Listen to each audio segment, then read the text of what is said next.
Denis Lazarenko qui se trouvait, il a passé 65 jours dans le métro de Kiev.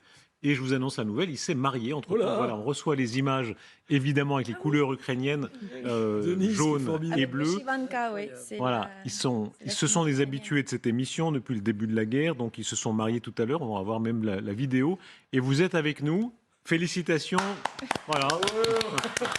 Alors, c'est Denis Lazarenko. Et madame, pardon, je ne connais pas votre prénom. Lisa, elle s'appelle Lisa. Lisa, félicitations à vous aussi, Bravo, Lisa. Lisa. Ah, on voit les photos de votre mariage, ça c'est extraordinaire. Vous êtes redescendu dans le métro pour vous marier, c'est bien ça? Euh, En fait, presque. On s'est marié à 60 km de la ville de Kharkiv, donc c'était dans la région. Parce qu'en fait, dans Kharkiv même, tout est fermé, les mairies Il y a rien. sont fermées, et donc seulement dans la région, on pouvait se marier. Et puis, on est redescendu dans le métro pour juste faire une petite fête, petite fourchette, enfin, pour notre, on va dire, notre grande famille. Après 65 jours, ces gens-là devenus presque notre famille. C'était très chaleureux, c'est fou quand même, c'est incroyable. Un mot, je crois que vous ne parlez pas français, Lisa, mais vous avez un traducteur à votre gauche, votre mari maintenant. Quelques mots, vous, Lisa, comment vous avez vécu ces 65 jours et maintenant ce mariage tellement symbolique?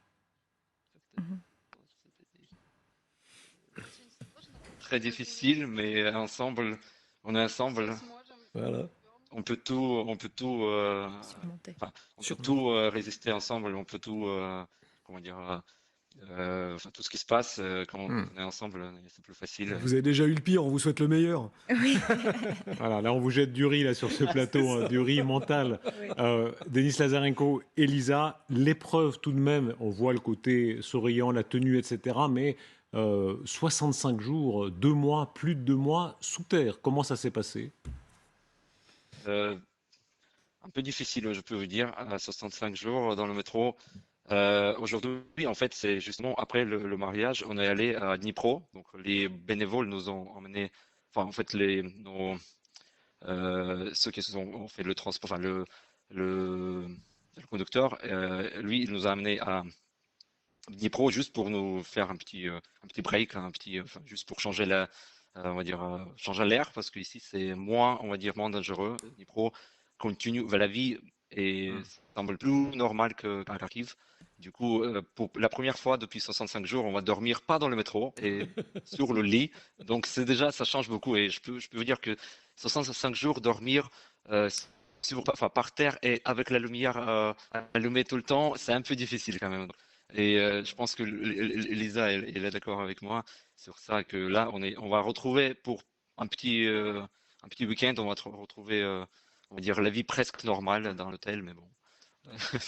Après, on va revenir peut-être Toutes voir. ces images sont saisissantes. Sarah Daniel, vous qui avez été en reportage il n'y a pas longtemps, votre regard sur ces scènes inouïes. Non, mais je me souviens bien de ce qu'ils décrivent, c'est-à-dire la chaleur, voilà, l'humanité qu'il y a dans ce sous-sol, et puis de cette fille avec qui j'avais parlé, qui me disait, mais non, mais moi, avec tout ce que j'ai vécu dans ma vie, j'ai vécu le Covid, j'ai vécu la guerre, on va tout surmonter, et cette petite fille avait 12 ans.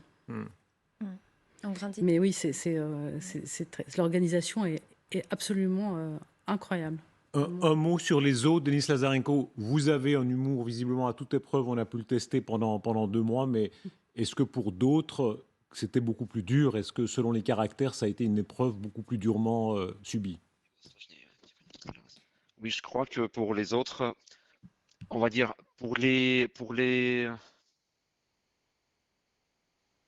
ça dépend en fait. C'est qui ont pris ça difficilement. Ils sont partis au début, on va dire. Peut-être première semaine, deuxième semaine de la guerre. Après, ils sont partis peut-être à l'ouest de l'Ukraine ou à l'étranger.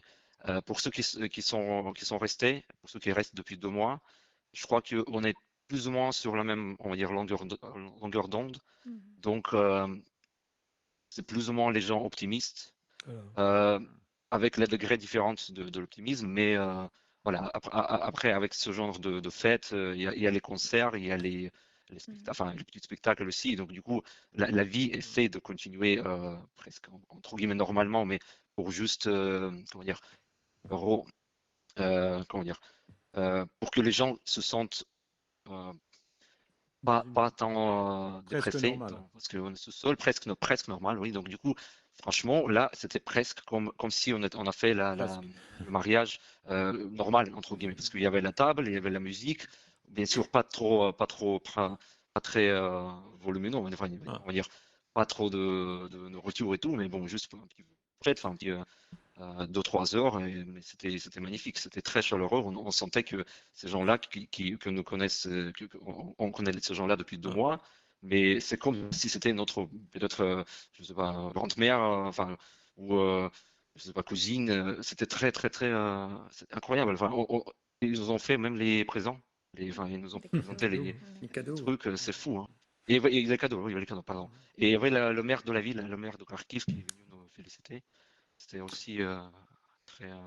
Denis Voilà. Lazarenko, merci beaucoup. Comment est-ce qu'on dit bonne chance en ukrainien? Удачи, Bonne chance, наснаги. Alors, Удачи, Удачи, Nasna, voilà. Bonne chance à vous et à Lisa. Merci Слава beaucoup. Україні! Героям Voilà. слава. Et tous nos voeux de bonheur. Voilà, Merci. tous nos voeux de Merci bonheur. beaucoup. Vous parliez tout à l'heure des concerts. On va en voir un précisément